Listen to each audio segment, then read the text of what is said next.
What's up, guys? Welcome back to the channel. This is part 2 of upgrade season here. I've been at the shop since, I don't know, like around 6 this morning over here for the performance. Jonathan helping me out. Have the engine out of the car. In the midst of the upgrades, we're doing a few things with the oil mods. I'm extremely tired, so let me try to get through this. I wanted to film though. So my rear main was leaking. Got that out and replaced the rear main to fix the leak. And we also are doing the oil pump mod, which I showed you guys. So this oil pump came off and found a freeze plug to go in there. And since we're in here and we're getting ready to put everything back in time, I'm putting the tool steel head studs I have in here now instead of the ARP 2000s. Give me a little bit more strength for pushing the boost on the new turbo setup. Jonathan's working on the oil pan mods and some other stuff, but right now the main thing is helping me get this back together so we can go back in the car and we can finish the upgrades. The nice part is it is easy to work on the car, as you can tell, but it is still, you know, a time-consuming piece, especially working through this. But whenever we're done here, all this will be back, the upgrades will be underway, and I'll do the rest of this video. But I just wanted to share real quick just what all goes into this. One eternity later. All right, guys, I've got the car back from Jonathan's now. I quit filming after that little portion I did just because we were on a time crunch to get the car, for me to get my portion done and get back out of his shop for the weekend. And let him finish during the week. So it's been a couple weeks since then. The car is finished now. I've got it back home. One slight issue. First, Jonathan had me order the wrong belt.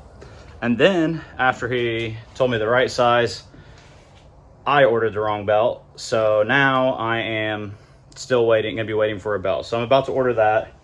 And then the next thing we've got going on is how am I gonna prime the oil system, the fuel system. And I've got an idea with my old belt, and I'm hoping this may work. I'm probably to get my laptop out and try to log and see if it makes any oil pressure.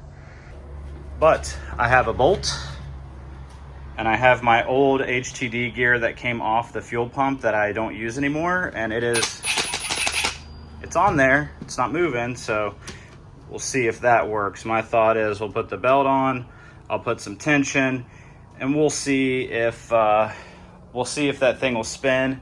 I'll grab my laptop and just hook up and see. I'll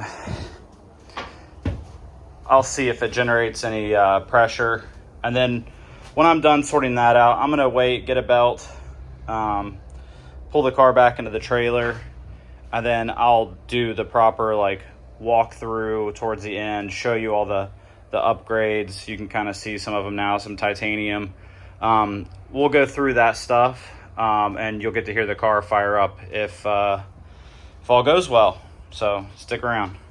All right, so let's boot the fuel tech up here. And I'm thinking I can just hit the button on here to record, and we'll see what happens.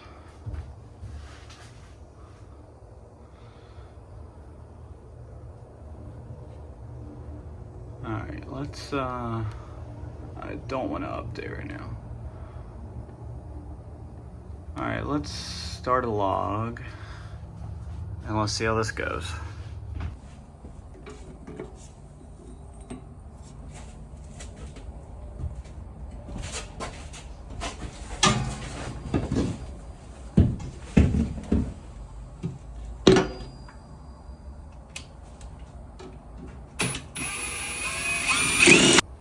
All right, the pain is it's tough for me to hold that drill on, and it doesn't really help. The car's still strapped down the trailer, but I just had an idea and I want to try it. So here you can see fuel pressure is just going up pretty steady. Oil pressure slowly moving around, starting to go up. Fuel pressure building. So Spinning the pump works. It looks like everything should be good. I don't know how much oil pressure I need to get in this thing, but I'll probably do this for a bit more and add some oil.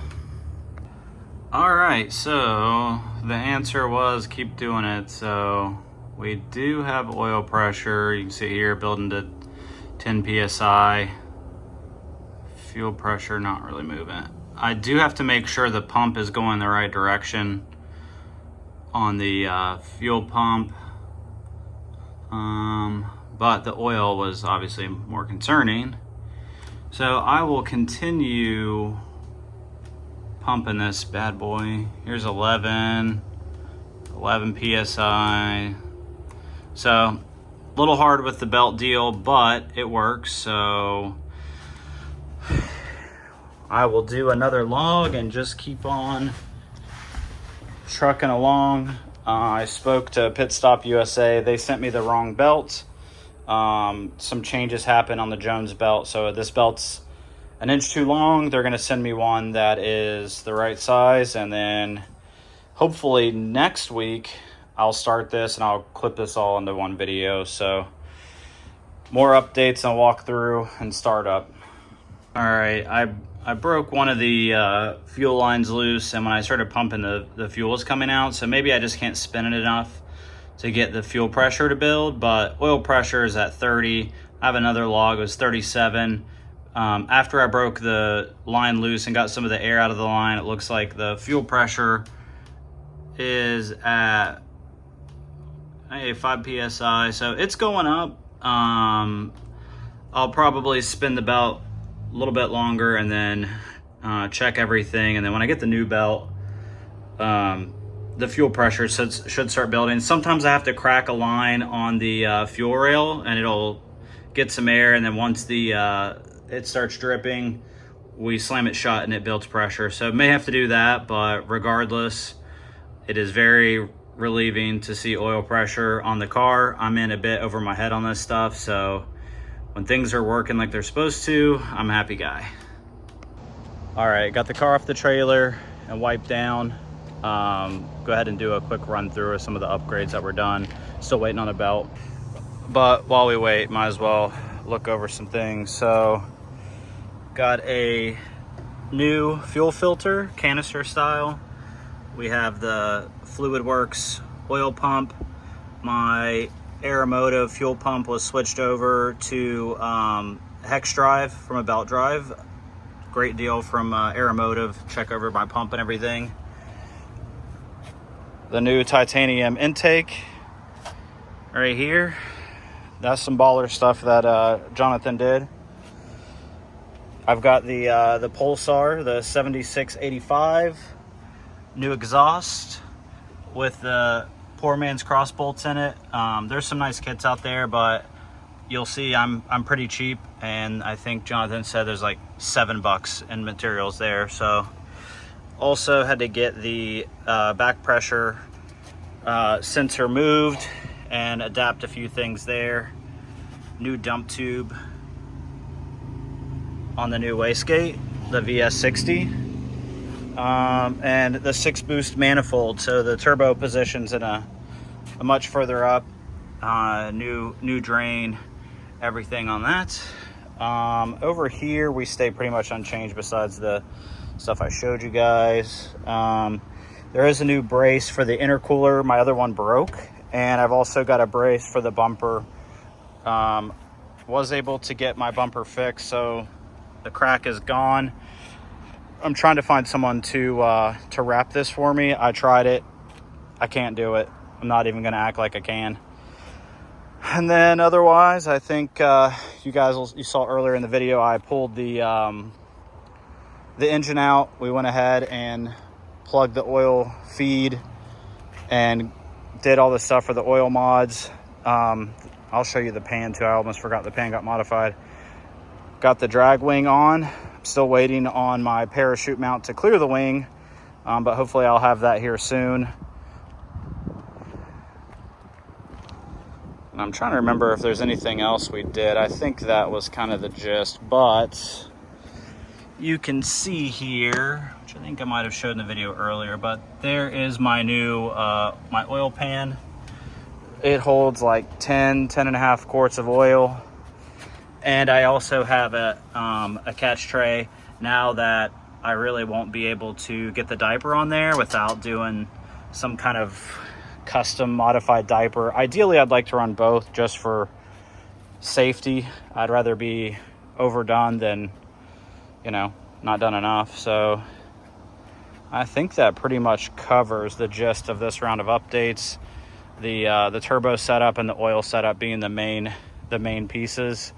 Everything else looked fine on the car when we took it apart. I did put head studs in. I don't remember if I showed that or not, but I basically took one out at a time and moved and put atomic tool steel head studs in. So that's a little bit different as well. Hopefully this belt will be here this week, and I did prime it, as you guys saw, but hopefully the belt will be here and we can fire this thing up and hear what it sounds like with the new turbo setup. All right, it's about to storm today, as per every day in Florida in summer, but I have a belt in. I have gone ahead and got the air out of the fuel system, was able to get that primed, and I believe I've got the oil pressure. So I did start the car, but I have another belt on the way. This one fits. It doesn't slip, but it's just got, I do not like how much play it has. So I have another one that'll be here tomorrow, but everything looked fine. So what I'll do now is I'll just show you guys, put some more fuel on it, let you hear the car, and we'll probably cap this off. And I will just skip ahead for the next one. I'll have kind of whatever the next steps are for FL2K. We're coming into running out of time, so I'll give you the FL2K startup and kind of run through that event, and it'll be more racing. So hopefully this will be the last of the maybe not as exciting videos, but happy that this has finally come to a head here.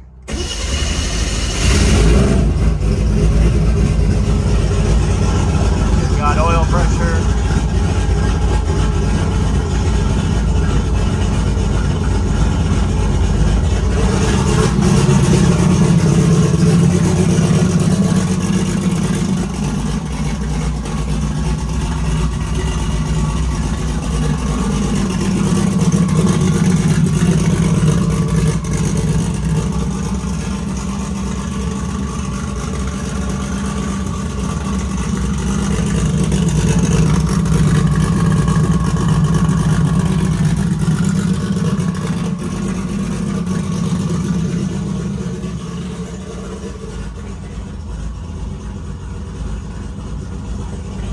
So fuel pressure and oil pressure in the 60s at idle now. I'll probably get a log over to PALF, and we'll just start to clean this up and sort of go from there. And then, like I said, I'll probably have a little bit of another video. Either if it's too long, I'll have a pre-FL2K final steps, but ideally I will just release it all on an FL2K video where you can just get back to seeing racing and the car running and not so much of me talking. So thanks for tuning in. I appreciate you guys, appreciate all the support. See you soon.